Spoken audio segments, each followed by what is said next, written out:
We are going to be getting into Tournament 17 analysis here, so pretty much we're going to go through each stage, talk about some shocking failures, some shocking successes, and kind of just do a quick recap of the tournament. So I'm going to let Hunter start us off with his biggest shock, his biggest disappointment on stage 1. Okay, so initially I was actually going to be thinking of Buddy, but to be honest, and this is more so because I was here for the run, I was actually very surprised by Killer Demand's fail on stage 1 when he went out on the rolling escargot. Yeah, having produced his best ever performance in Tournament 16, to see him go out so early on Tournament 17 was very disappointing. Yeah, I would agree with that, Killer Demand, because especially, I mean, you look at him in Tournament 16 and you see what he did, then not being able to reproduce is kind of disappointing. I would, that's a very good one. Snoz, what was your biggest disappointment on stage 1? I mean, I'm with Hunter on the Kill Demand because he did so good the tournament before. However, it's not just that Buddy failed stage 1, it's how he failed. I don't think you could possibly come up with a more shocking result in any tournament you ever do. That's pretty rough. That was hard to watch. I mean, I could get him failing the flying chute or a couple of things, but for Buddy to fail the first obstacle is just, let's just say I would have lost a lot of money if someone made a bet, because I would never On that, thought that would happen. It's not that he failed stage 1, it's how he failed it. You know, you guys put up some great ones right there. I mean, it's hard to argue with Killer Demand or Buddy for the biggest shocking failure. You know, you look at the people who failed the flying chute. You got Snoz and Exposed. Those are, of course, very disappointing. You also had Bradley failing the rolling escargot. Those are all very disappointing failures. I'd say one of the ones that disappointed me the most was actually Sane the Legend, because he just got to stage 3 in 16, and then 17 times out. He beat the flying chute, but he timed out. That is rough. It was literally right at the very end. Yeah, that's wasn't tough. it, as well? But that's a legitimate run, though. I mean, he got to the end. But I do see what you're saying. He did so good in the tournament before you kind of thought he made the turn. There's a lot of big names that failed stage 1. We didn't mention Game Types, who failed for his 8th straight stage 1. Oh. Let's get more positive here. Let's go through our biggest surprises, our happiest moments of stage 1. Hunter, kick it off. Easy one for me. It has to be Elise MKB. Finally beating stage 1 on your course. Yeah. It's been a long time coming. I mean, I know he hasn't competed in that many tournaments, I think, but it was really good fun to not only for him to beat stage 1, but for me to be there to see it. That was it was good for him. And that intro he had too was pretty solid. So I think the intro hype, God, yes, very much paid off when he actually beat stage 1. Snoz, what was your biggest surprise or your happiest moment of stage 1? I think it has to be Campy. I mean, he's never done a tournament. He's a newcomer. Even if you're a good jumper, it's been shown over time that when you do a run in this format, it's a little different. And so even though I thought he was a damn good jumper, you just had no idea what he was going to do. And it was pretty tense. You know, I was really rooting for him because he's a good guy, and dang, he did it. That was one of my favorite runs to watch. And then the way he acted about it too was really cool. Like he seemed very excited when he beat stage 1, and I can't really argue with that Campy one. I do want to give Mighty Master a quick shout out here as a newcomer, and Fizzability as well on his second appearance. Both guys clearing stage 1 for their first time. Mighty Master as a newcomer getting the fastest run on stage 1. I think that's something worthy of mention. But if I had to go with my one, I would have to go with Asians. Because Asians, you look at his runs, he's been competing since Tournament 6. He's been around, he started competing before you did, Snoz. Had a little bit of success back in Tournament 10 when he got to stage 3. And then 11 and 12, I'm not going to lie, those are two of the most disappointing failures of those two tournaments, in my opinion. Asians, after 2 disappointing stage 1 failures, misses 4 tournaments. He did not compete at all in MCC, and then he comes back in 17 and beats stage 1. It's like, hey, Asians is back, and he can still do it. So it sucks when you feel like you've lost the competitor, but then when you get him back and see that they're still good, that's hard to beat. Definitely. Yeah, I would agree. I'd agree with that. In the end, It was Invisibility, who was on his second appearance. Asians, Elite, Mighty Master, FaZe Campy, Pixel Projects. Quick shout out to Pixel, by the way, after that Tournament 16 failure. And then you had Double Ump, Fireball, Patty, Puma, Weapon Mat, Gotenks, and Hunter. You, Hunter.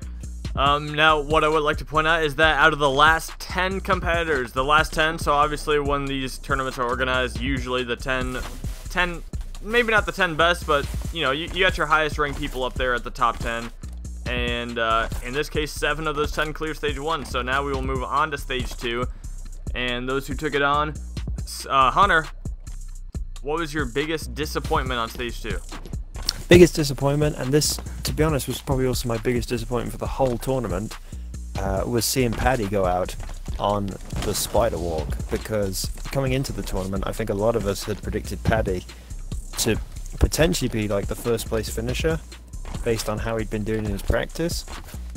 So to see him go out, not only on stage 2, but to go out on the spider walk, was hugely shocking and extremely disappointing. I could not agree more with that one. Patty freaking was absolutely the shock of stage 2.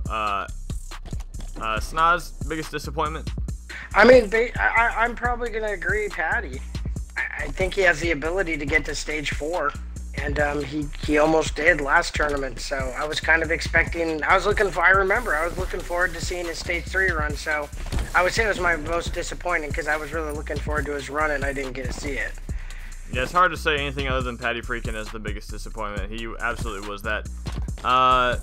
If I had to give someone else a worthy mention, I could mention Mighty Master, who got to the end of stage 2, failed the very last obstacle in a heartbreaking way, but I'd say the only other person on that list that I think would count as a disappointment would be Pixel, because Pixel in Tournament 15 proved that he can defeat Stage 2, and the metal spin is an obstacle he struggled with in the past. You look at Tournament 11, you look at the way he failed it. He did the same thing this tournament, however, he kind of had to go for it this time because he was running low on time, but I feel like Pixel is more than capable of beating Stage 2s now, and I was hoping that in Tournament 17 he could add his name to that list and really kind of start to cement himself as one of the top competitors on this course, because the guy is good. I mean, we saw it in 15, and then 16, I mean, he failed Stage 1 Tournament 16, but you look at the way he was doing Stage 1, he was on track. He was killing it.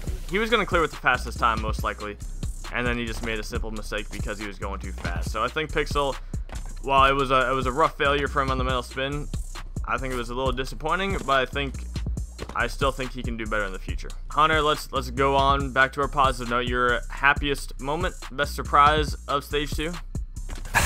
Probably Puma beating stage 2, getting over his metal spin failure from the last tournament. Simply because everyone else pretty much that cleared, I want to say beat stage 2 in the last tournament. So yeah, I'll go with Puma. Clearly, Tournament 17 proved that he is still absolutely one of the all-stars. Snaz, your biggest surprise on stage 2? Well, the first thing I'd say is I don't feel failing stage 2 is as big a deal as you guys do, but that might be because I don't get there and clear it as much as you do, Hunter. I don't think it's a horrible tournament, but for Puma, who's an all-star, who expects a lot, who's gotten to the final jump of stage 3 multiple times, I'll say it, he was pretty crushed. Not only that he failed stage 2 when he feels he shouldn't, but he watched all of his fellow all-stars pretty much complete it. And so he was pretty taken back by that. So I think him getting back there in the next tournament was probably the best thing. You know, I'm not going to, for my biggest surprise, I'm not even going to look at any particular competitor, because I agree Puma is absolutely the happiest comeback of stage 2. I'm going to look at the streaks that continue, because Hunter, you cleared stage 2 for your 8th time in a row, tying Drago's record. That's insane. So 8 times in a row.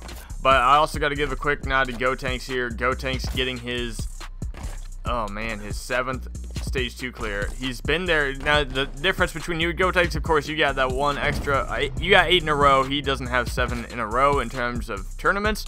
However, every single time that Gotenks has been on stage 2, all 7 of those times he has cleared it. And that's pretty insane. So I got to give a shout out to Gotenks for that incredible streak that he kept going. Hunter, you got an incredible streak too. So I think this tournament 17 stage 2, I'm not gonna lie, it was pretty surprising because you look at what happened on stage 1. The last 10 people that went, 7 of them cleared.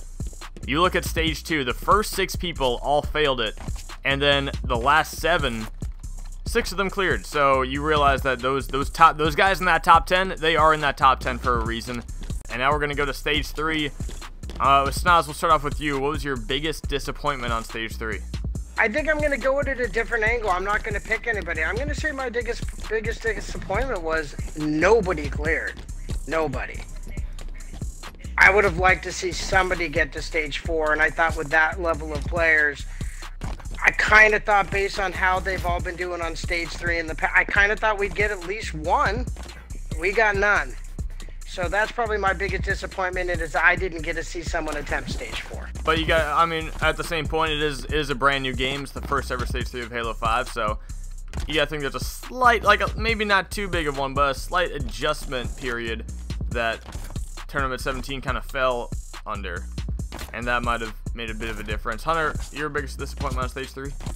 Well, this is where I'm going to be a bit egocentric, but I would have picked my fail simply for the fact that I was so close to getting it and then just didn't realize that I was, because if you look at it closely, like I thought I had it. You did the tough part for the, yeah, because I think I could have at least attempted the last jump if I'd made it over that one jump, but oh well, it was still a good run. Yeah, so those are some good disappointments. I mean, you look at what Ump did. Ump was, if anything, more of a success in my book, so I wouldn't call him a disappointment. Same goes for Fireball. My biggest disappointment's got to be Weapon Matt. It kind of goes to what Snoz was saying. No one got to the final stage. Weapon Matt could have easily gotten there if he took the time to focus on that last jump. But you look at him, he landed on the 3rd pole, immediately backed up and immediately went for it. A technique that may have worked on Halo 4 on MCC, but it's not so good to go on Halo 5, so I thought, I mean, maybe the preparation was lacking a little bit there. I don't know if he'd never attempted that jump before or what his thought process was, but I feel like as someone who has defeated the 3rd stage in the past, he just did the last tournament, I feel like he easily could have taken the time, focused on that obstacle, and nailed it, and then he'd be like Gotenks going to the final stage for a 2nd time in a row. I'd say Weapon Matt was my biggest disappointment on stage 3. But now we will look at our biggest surprises on stage 3. Snoz, start us off. I don't think there really were any. I mean, I say I wanted someone to get to stage 4, but I sit here and I can't really think of the guy I would say was a surprise he didn't do it. You know, and I think everyone that did good, it's not a surprise either. So I honestly don't really have a surprise that stands out. I really don't. The biggest surprise for me was that it kind of goes along with what you were saying, Snoz. All 6 competitors beat the crazy cliffhanger. That obstacle, which was tearing people up in MCC, but apparently it was maybe it wasn't as difficult in Halo 5. I'm not sure, or maybe our guys just came really prepared. So I think it was maybe a little mixture of both. So it was good to see everyone had the focus that was needed to get deep into stage 3. So I think, if anything, that makes me believe that a final stage appearance for one of those 6 may not be so far away, because they clearly have what it takes to get deep into stage 3. Hunter, what about you? Any big surprises? Well, actually, I'm going to kind of flip it on the head, because I know you said Weapon Matt's failure was obviously the big disappointment for you, but to be honest, I would say Weapon Matt finishing in 1st place for the 2nd time in a row was probably the biggest surprise, because if you look, this was my 14th time taking on stage 3, and out of everybody else, this is only Weapon Matt's 2nd time on stage 3, and he already has a 3rd stage clear and a last jump attempt, or the last jump fail, and he's finished in 1st place in back-to-back tournaments. So for him to, you know, step up amongst all these, arguably the top 5 veterans, and, you know, the other 5 of us that made it to stage 3, are arguably the top 5 competitors on the course right now, and for him to beat all of them, I mean, that's real testament to his skill and his ability, I would say. Oh yeah, for sure, Weapon Matt. Yeah, as much it was I'd say for me it was a disappointment how he failed, but not a disappointment that he got there at all. Because, I mean, you can't say you were ever disappointed because someone made it to the final jump. That wraps up this video. So, Hunter, Snoz, thank you for joining me. And look forward to seeing you both in Tournament 18. Oh, yeah.